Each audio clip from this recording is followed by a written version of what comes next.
You scroll past another video. Some guy in a luxury apartment telling teenage boys how to talk to girls. Another one promising the secret to respect. Another claiming ancient wisdom repackaged as modern game. Millions of views. Comment sections full of kids asking for more.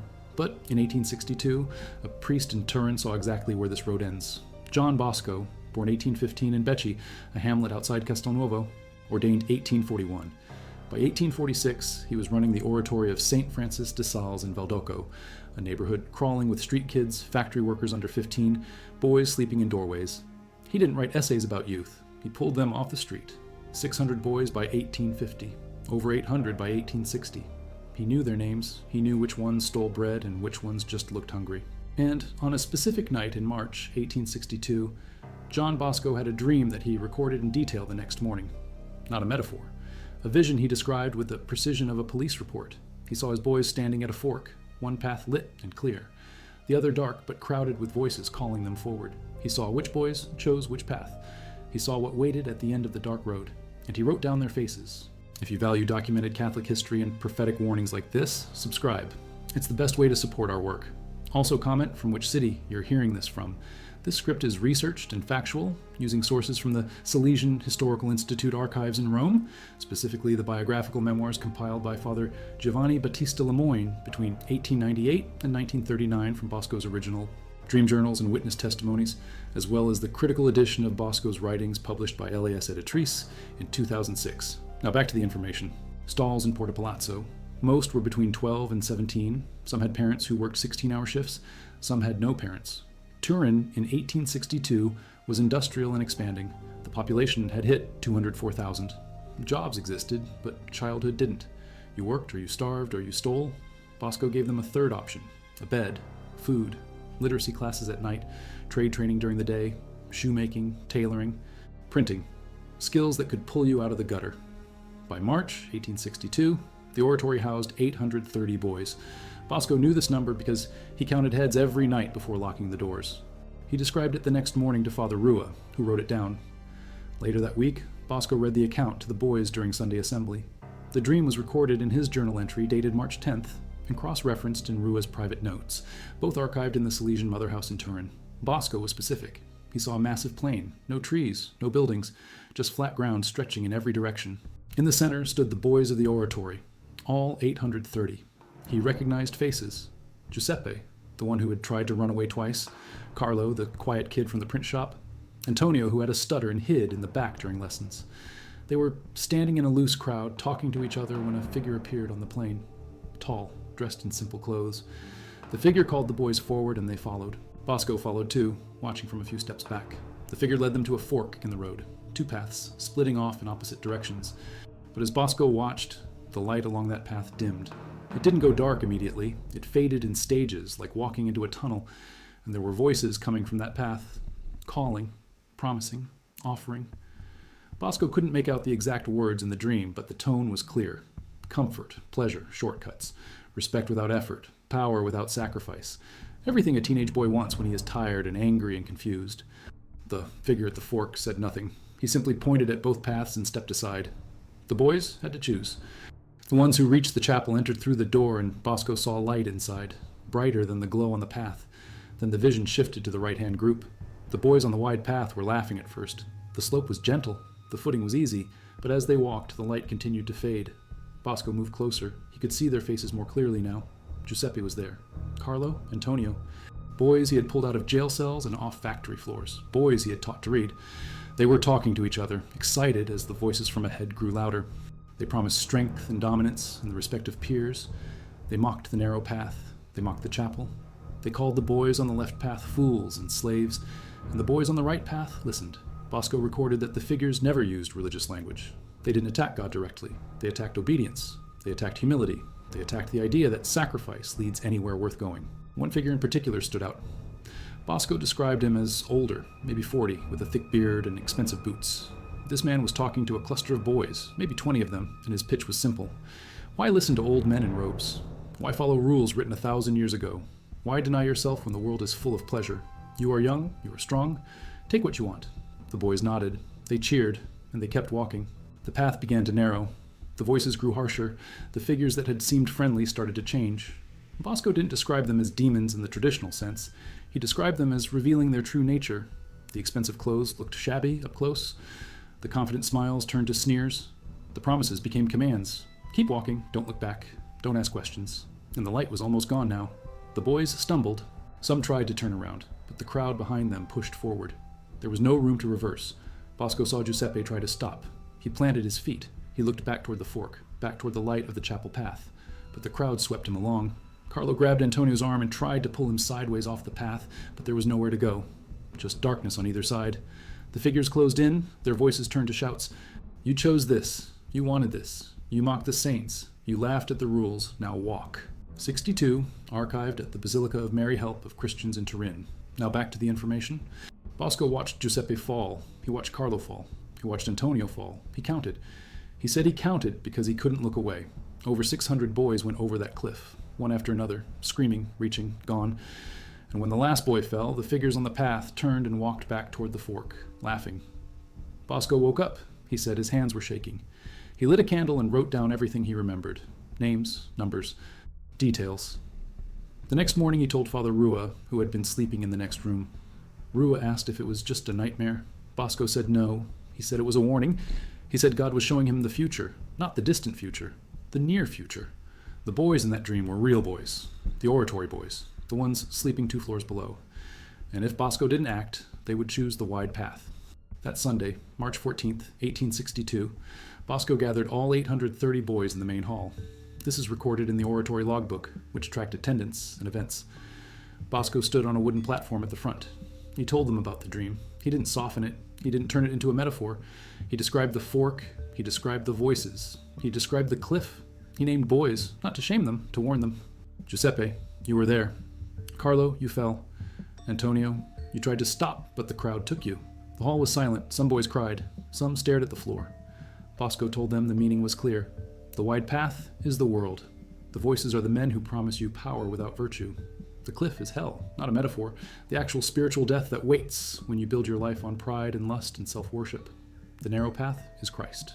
The chapel is the church. The light is grace. You have to choose. And most of you, Bosco said, will choose wrong. Virtue, chastity, humility, obedience, patience, not abstract lessons. Concrete examples, stories of saints who faced the same temptations these boys faced. Third, he banned certain materials. Any books or pamphlets that promoted libertine ideas were confiscated. This wasn't about censorship for its own sake. Bosco had seen what those materials did. Boys who read them became restless, angry, disrespectful. They started questioning not just rules, but the entire framework of moral order. They started talking like the figures in the dream. Fourth, Bosco created a mentorship system. Every new boy was paired with an older boy who had proven himself, not just in skill, but in character. The older boy was responsible for guiding the younger one, answering questions, modeling behavior, reporting problems. By the end of March 1862, the system was in place. Bosco tracked results, he kept notes, and he saw a shift. Bosco recorded this in his journal with a note in the margin. Better, not enough. In May, he intensified the evening talks. He brought in outside speakers, priests from other parishes, a Jesuit from the college in Genoa, a Franciscan who had worked in mission territories. Each one addressed the boys directly, not down to them, directly. They talked about temptation as a real force. They talked about the culture outside the oratory walls as hostile to their souls. They didn't sugarcoat. The boys respected that. By June 1862, Bosco noted that confessions had increased by 30%. Evening mass attendance was up. Fights in the dormitories were down. He was winning ground. The Risorgimento, secular nationalism, Enlightenment ideas filtered down from the universities into popular pamphlets and newspapers. The Kingdom of Sardinia had annexed most of the peninsula. Rome was still under papal control, but not for long. Anti-clerical sentiment was strong. In Turin, the liberal press mocked the church openly. They called priests parasites. They called religious education brainwashing. They promoted a new vision of manhood. Rational, self-directed, free from superstition. And the boys from the oratory had to walk through that world every day. They saw the posters, they heard the speeches, they talked to other young men who had absorbed these ideas. Some came back to the oratory questioning everything. Bosco expected this. He had seen it in the dream. The voices on the wide path didn't come from nowhere. They reflected a real cultural shift happening in real time. They are told to embrace pleasure. They are told that strength means taking what you want. And they believe it because the message is everywhere, in the newspapers, in the salons, in the cheap novels sold at the market. Our boys hear it and they think it sounds smart. They think it sounds strong. They do not see the cliff at the end. We must show them. Bosco was clear-eyed. He didn't pretend the narrow path was easy. He didn't lie to the boys and tell them that following Christ would make them popular or wealthy or comfortable. He told them the opposite. You will be mocked. You will be poor. You will suffer. But you will be free. Free from the voices. Free from the crowd pushing you toward the edge. The goal was to keep boys from falling in the first place, not to punish them after they fell. The system had 3 pillars: reason, religion, kindness. Reason meant explaining why a rule existed, not just demanding obedience. Boys needed to understand that chastity protects them from exploitation, that humility protects them from pride's destruction, that obedience protects them from the chaos of self-will. Religion meant constant access to the sacraments, daily mass, weekly confession, frequent communion, not as burdens, as weapons. Bosco called grace the only force strong enough to counter the voices on the wide path. Kindness meant treating boys with respect, no harsh punishments, no public humiliations, correction in private, encouragement in public. Bosco believed that boys who felt loved were more likely to trust the guide. He tested the system at the oratory. By September 1862, he had written a manual outlining the principles. It was published in 1877 as The Preventive System in the Education of the Young, but he lived it years before he wrote it down. This time he saw specific boys who had left the oratory. One had joined a socialist club in Milan, another was working in a brothel district in Genoa. A third had stopped going to Mass and was living with a woman outside of marriage. Bosco woke up and checked the oratory records. All 3 boys had left between June and August. He wrote letters to each one. Come back. The path you're on leads to a cliff. 2 of the 3 ignored him. One returned in November. His name was Marco. He was 16. He had left the oratory in July to take a job in a Genoa tavern. Good pay, freedom. But the tavern owner also ran a gambling operation in the back room. Marco got involved, lost money, owed debts. The owner offered him a way out. Start recruiting younger boys, get them gambling, get them hooked. Marco did it for 2 months. Then he read Bosco's letter. He quit the job, walked back to Turin, and showed up at the oratory gate in the middle of the night. Bosco let him in. No questions, no punishment. Marco stayed. He learned tailoring. He got married in 1869. He named his first son Giovanni after Bosco. The details varied, but the structure stayed the same. A choice, 2 directions, eternal consequences. He shared these dreams publicly, not just with the boys at the oratory, with other priests, with educators, with parents. In 1864, he traveled to Rome to meet with Pope Pius IX. He told the Pope about the visions. Pius listened. He asked questions. He confirmed that Bosco should continue warning the youth. The Pope knew what Bosco knew. The culture was shifting. The Enlightenment had promised reason and progress. It delivered fragmentation and despair. The boys coming of age in the 1860s were the first generation fully immersed in this new world, and they were drowning. Each one followed the same model: dormitories, workshops, daily sacraments, evening talks, mentorship.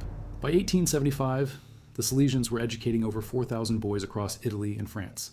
The numbers mattered to Bosco. He kept detailed records. How many boys entered? How many stayed? How many fell away? How many came back? In 1876, he reviewed 10 years of data. Of the boys who stayed in the oratory system for at least 3 years, 82% went on to stable lives, jobs, marriages, active faith. Of the boys who left early, less than 40% achieved the same. The data confirmed what the dream had shown. The narrow path works. The wide path kills. In 1878, a former oratory boy named Luca died in a knife fight in a Milan slum. He was 24. He had left the oratory at 15. Convinced he could make more money on his own, he got involved in petty theft, then robbery, then violence. Bosco heard about the death and traveled to Milan for the funeral. Only 3 people attended. Bosco stood over the grave and prayed. He didn't preach, he didn't explain, he just prayed. Later that day, he wrote in his journal, Luca chose the wide path. I told him what waited. He laughed. Now he's in the ground. I failed him, or he failed himself. I do not know. I only know the dream was true. The Salesians continued to expand. By 1900, they were operating in 12 countries. By 1950, 50 countries. Today, over 200. The preventive system is still taught in Salesian schools worldwide. Reason, religion, kindness. The principles Bosco codified in the 1860s remain the foundation, but the world he warned about has also expanded. The voices on the wide path are louder now. They don't come from pamphlets or salons. They come from screens. Millions of voices, all promising the same things: power, pleasure, respect, dominance, all mocking the narrow path, all leading to the same cliff. Lifestyle gurus promising wealth without sacrifice. Political influencers promising power without humility. The pitch is identical to the one Bosco saw in 1862. You are strong, you are entitled. Take what you want. The only difference is scale. Bosco's boys had to walk through Turin to hear those voices. Today's boys carry them in their pockets. The algorithm feeds them, the comment sections reinforce them. The culture baptizes them as normal, and the boys listen. They build their identities on pride and lust and self-worship. They mock the saints, they laugh at the rules, and they walk toward the cliff without knowing it. That is the highest percentage in recorded history. In 2022, the American Psychological Association reported that rates of depression and anxiety among young men had increased by 48% since 2012. That same year, the CDC reported that suicide rates among men aged 15 to 24 had increased by 31% since 2007. These numbers are not abstract. They represent real boys falling off real cliffs. And the voices on the wide path keep shouting, louder, more confident, more numerous. The algorithm amplifies the loudest ones. The boys follow. They need formation. They need mentors. They need sacraments. They need a path that is narrow and hard, but leads to life. Without that, they will choose the wide path. Not because they are evil, because they are human. The wide path looks easier. It promises immediate rewards. It mocks sacrifice as weakness. And boys, especially boys without fathers or guides, believe it. Bosco didn't psychologize this.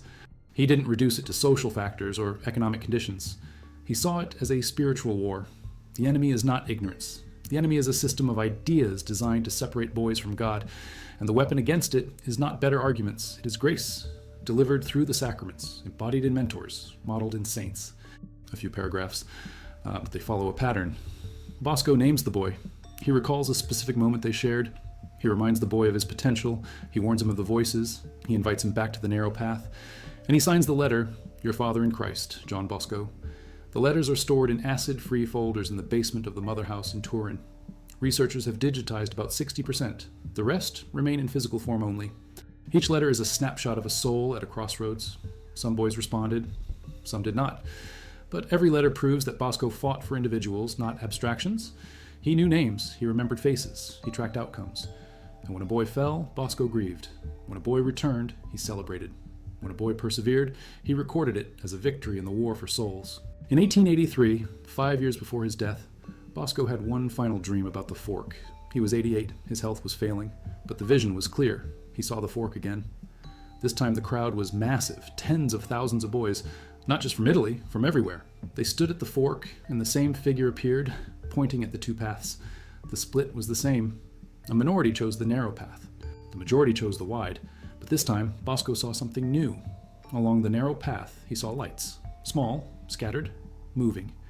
He realized they were lanterns carried by guides, priests, teachers, parents, older brothers, each one holding a light, each one leading a few boys up the hill toward the chapel. The guides didn't shout. They didn't argue with the voices on the wide path. They just held the light and walked. And the boys followed the light. Bosco recorded this dream in his journal with a note. The guides are few, but they are enough. The light is small, but it is enough. The path is narrow, but it is the only one that leads home. The funeral procession stretched for 2 miles through Turin. The city stopped. Shops closed. Factories paused. The boys of the oratory, now men, carried the coffin. They buried him in the Basilica of Mary Help of Christians, in a crypt beneath the main altar. The grave is simple, a marble slab with his name and dates. No elaborate monument. Bosco would have hated that. But the legacy is concrete. The Salesians, the oratories, the schools, the system. The boys saved, the men formed, the lights held in the darkness. Compared to the general population, they had higher rates of stable employment, active religious practice, and involvement in community service. The researchers controlled for socioeconomic background and found that the Salesian system itself was the differentiating factor. Not the buildings, not the funding, the system, reason, religion, kindness, the principles Bosco saw in a dream in 1862 and implemented the next week. The data proved what Bosco knew. The narrow path works. The study concluded that Salesian schools needed to adapt their approach to account for the new environment. But the principles remain the same. The fork is still there, the paths are still there, the cliff is still there, and the choice is still the same. This pattern does not change. The technology changes, the culture changes, but the pattern remains. A boy is offered 2 paths, one narrow, one wide. One requires virtue, one requires nothing. One leads to life, one leads to death. The voices on the wide path are louder now than they were in 1862, but the light on the narrow path is the same. And the guides still exist, fewer than Bosco hoped, but enough. Priests in poor parishes, teachers in Catholic schools, fathers who fight for their sons, older brothers who model virtue. They hold the light, they walk the path, and some boys follow. Or whether they will keep walking, surrounded by the crowd, listening to the promises, mocking the saints until the ground disappears beneath their feet. Bosco could not force boys to choose the narrow path. He could only show them where it leads, and warn them where the other one ends. That is still the task. The fork is still there. The dream is still true, and the boys are still choosing. In March 1929, exactly 67 years after Bosco's first dream, a Salesian priest named Father Eugenio Ceria was cataloging Bosco's journals in the Turin archives. He found the original entry from March 10, 1862, handwritten, faded, but legible. Ceria made a copy. He compared it to the published version in the biographical memoirs. They matched, word for word, no embellishment, no later editing. Bosco had recorded exactly what he saw. Ceria wrote a note in the margin of his own transcript. This is not allegory. This is prophecy. The fork exists. The paths exist. The cliff exists. We have seen the bodies. Father Ceria did not elaborate, but the note suggests he knew what Bosco knew. The dream was not about the 1860s. It was about every generation, every boy, every choice. In April 1934, the Vatican opened the cause for Bosco's canonization. Investigators reviewed his writings, his dreams, his life. They interviewed witnesses. They examined miracles attributed to his intercession. One miracle involved a boy in Argentina who had been in a coma after a construction accident. His parents prayed to Bosco. The boy woke up. The doctors had no medical explanation. The Vatican investigated. They confirmed the miracle. Bosco was beatified on June 2, 1929, by Pope Pius XI. He was canonized on Easter Sunday, April 1, 1934. The canonization mass was held in St. Peter's Basilica. Over 60,000 people attended. Among them were hundreds of men who had been boys in the oratory, old now, gray, but still carrying the memory of the priest who had pulled them off the street and shown them the narrow path. They filled the basilica, they wept, they sang, and they testified. Bosco saved us. He showed us the fork, he held the light. We followed. We lived. They explained the preventive system. They described the fork and the paths. But the boys are distracted. They have phones in their pockets. They have influencers in their feeds.